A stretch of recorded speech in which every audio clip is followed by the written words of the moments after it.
जय हिंद दोस्तों, study trends में आपका स्वागत है।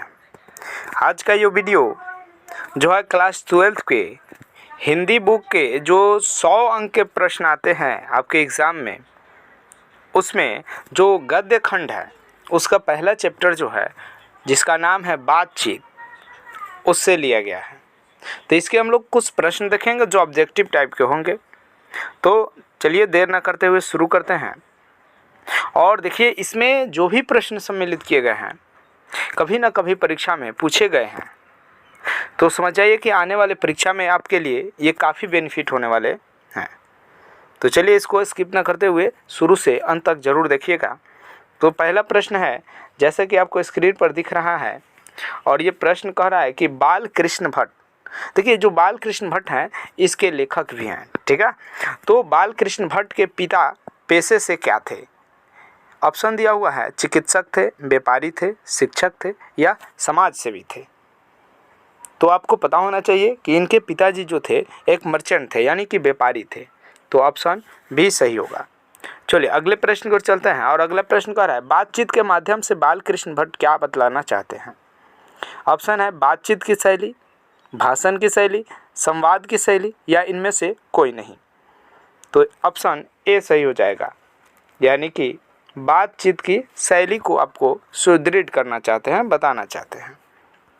अगला प्रश्न है और कह रहा है, बाल कृष्ण भट्ट किस युग के रचनाकार हैं? भारतेंदु युग के, प्रेमचंद युग के, द्विवेदी युग के या इनमें से कोई नहीं। जी हाँ, बिल्कुल सही है, यानी भारतेंदु युग के रचनाकार हैं।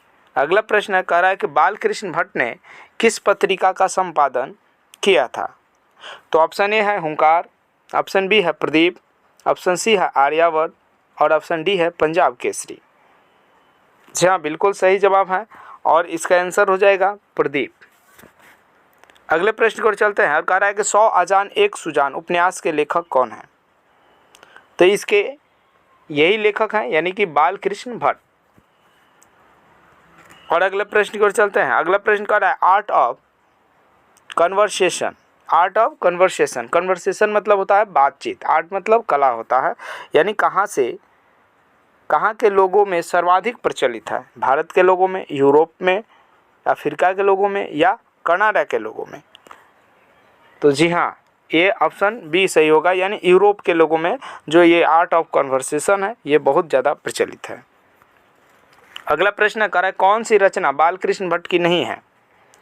ऑप्शन है रेल का विकट खेल, विपथगा, सरातल यात्रा, गुप्त वैरी। जी हाँ, बिल्कुल सही है और इसका ऑप्शन बी यानी कि सही होगा, विपथगा। ये इनके लेखा नहीं है, यानी ये बाल कृष्ण भट्ट इसको नहीं लिखे हैं। और रेल का विकट खेल, सरातल यात्रा, गुप्त वैरी, ये सब बाल कृष्ण भट्ट के द्वारा लिखा गया है।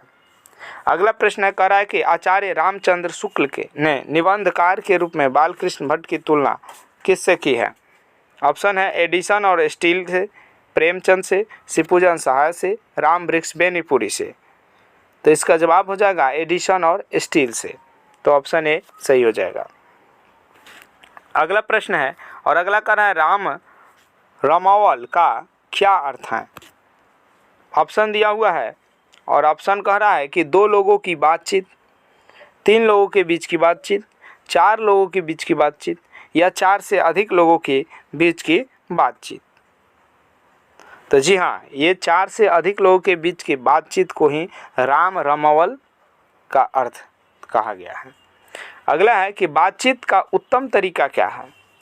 आत्मवार्तालाप, प्रपंचात्मक वार्तालाप, व्यंग्यात्मक वार्तालाप या इनमें से कोई नहीं।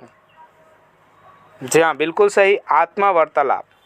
आत्म मतलब स्वयं से वार्तालाप करे, स्वयं से बातचीत करे, ये उत्तम तरीका है। जैसे अगले प्रश्न की ओर चलते हैं और अगला प्रश्न आपको कह रहा है कि मनुष्य का गुण दोष कब प्रकट होता है? जब हंसता है, जब बोलता है, जब मौन रहता है? जवाब होगा जब बोलता है। अगला प्रश्न है, नूतन ब्रह्मचारी उपन्यास के लेखक कौन है? ऑप्शन ए है प्रेमचंद, ऑप्शन बी है फणीश्वर नाथ रेणु, ऑप्शन सी है बाल कृष्ण भट्ट और ऑप्शन डी है जैनेन्द्र। इसका आंसर हो जाएगा ऑप्शन सी यानी बालकृष्ण भट्ट।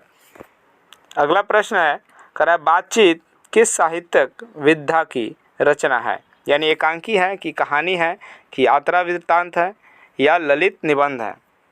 तो ये हो जाएगा आपका ललित निबंध। क्या हो जाएगा? ललित निबंध है। अगला प्रश्न है कह रहा है कि बालकृष्ण भट्ट की काव्य के रचना काल हैं, यानी किस काल में ये लिखा गया है? आदि काल में, भक्ति काल में, रीति काल में या आधुनिक काल में? जी हाँ, बिल्कुल सही है, यानी आधुनिक काल में इसको लिखा गया है। अगला प्रश्न है कह रहा है बालकृष्ण भट्ट की रचना बातचीत क्या है, यानी एकांकी है, कहानी है, यात्रा संस्मरण है या ललित निबंध है? तो जी बिल्कुल सही है, यानी क्या है? ललित निबंध है। अभी भी ये का क्वेश्चन रिपीट किया गया है। चलिए अगला प्रश्न है कह रहा है बातचीत शीर्षक निबंध के अनुसार जो कुछ मवाद या धुआं जमा रहता है वह भाप बनकर निकल जाता है, कैसे? बहस करके, झगड़ा करके, बातचीत के जरिए या हंसने से? तो क्या होगा? बातचीत के जरिए। और यही ये बताना चाहते हैं बालकृष्ण भट्ट कि आप वार्तालाप करके अपने गुणों को किस तरह से निखार सकते हैं। चलिए अगला प्रश्न है कह रहा है बालकृष्ण भट्ट का जन्म कब हुआ था? 23 जून 1844 ईस्वी में, 24 जून 1882 ईस्वी में, 22 जून 1846 ईस्वी में या 26 मार्च 1832 ईस्वी में? हाँ बिल्कुल सही है, 23 जून 1844 ईस्वी में इनका जन्म हुआ था। अगला प्रश्न है कह रहा बालकृष्ण भट्ट के पिता का क्या नाम था? हीरालाल भट्ट, बेनी प्रसाद भट्ट, किशोर भट्ट, देवनाथ भट्ट? जी हाँ बिल्कुल सही, बेनी प्रसाद भट्ट इनका पिताजी थे, जो व्यापारी थे, पेशे से क्या थे जी? व्यापारी थे। बालकृष्ण भट्ट, अगला प्रश्न है बालकृष्ण भट्ट मूलतः क्या थे? लेखक थे, संवाददाता थे, पत्रकार थे या कवि थे? ये क्या थे? पत्रकार थे, और इन्होंने प्रदीप नामक पत्रिका का संपादन भी किया था। अगला प्रश्न है कह रहा बालकृष्ण भट्ट ने किस शब्दकोश का संपादन किया? अंग्रेजी शब्दकोश, उर्दू शब्दकोश, संस्कृत शब्दकोश या हिंदी शब्दकोश? ये हिंदी शब्दकोश का संपादन किए थे। अगला प्रश्न है कि भट्ट जी ने हिंदी साहित्य की किन किन विधाओं में सृजन कर्म किया है? उपन्यास विद्या में, कहानी विद्या में, नाटक विद्या में, सभी विद्याओं में? तो जवाब हो जाएगा कि सभी विद्याओं में इन्होंने अपना सृजन कर्म यानी कि लिखने का कार्य किया है, रचना करने का कार्य किया है। अगला प्रश्न है कि भट्ट जी ने हिंदी साहित्य को क्या दिया? प्राचीनता की पुष्टि किया, नए पुराने दोनों का पक्ष लिया, नवीन धरातल, नवीन दिशा और नया रंग रूप दिया, या ऑप्शन डी है अंग्रेजी का अंधानुकरण किया? तो जवाब होगा नवीन धरातल, नवीन दिशा और नया रंग रूप दिया। ये अंग्रेजी का अंधानुकरण मतलब क्या कि उसी को छापकर उसका अनुवाद कर देने से ये क्या थे जी? उसके ये सख्त ही खिलाफ थे। अगला प्रश्न है कह रहा है कि अनेक प्रकार की शक्तियाँ जो वरदान की भांति ईश्वर ने मनुष्य को दी है उनमें कौन एक शक्ति है? खेल कूद की शक्ति, वाक शक्ति, लिखने की शक्ति, पढ़ने की शक्ति? तो ये जो है वाक शक्ति, ये क्या है जी? एक अद्वितीय शक्ति है जो वरदान के रूप में ईश्वर ने मनुष्य को दिया है। अगला जो प्रश्न है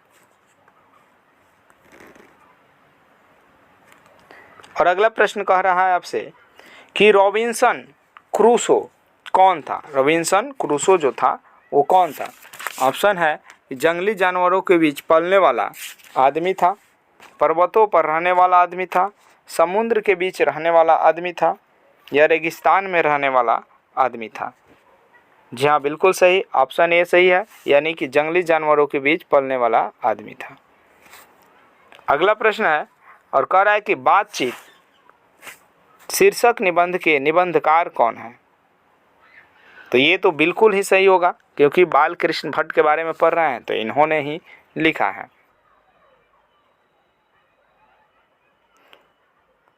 तो आज के इस वीडियो में इतना ही। फिर मिलते हैं अगले वीडियो में अगले चैप्टर के साथ। तब तक बने रहिए हमारे इस चैनल पर यानी स्टडी ट्रेंड्स पर। और अभी तक आप मेरे चैनल को सब्सक्राइब नहीं किए हैं तो प्लीज़ सब्सक्राइब कर लें, शेयर करें अपने दोस्तों के साथ और लाइक्स भी करें। धन्यवाद।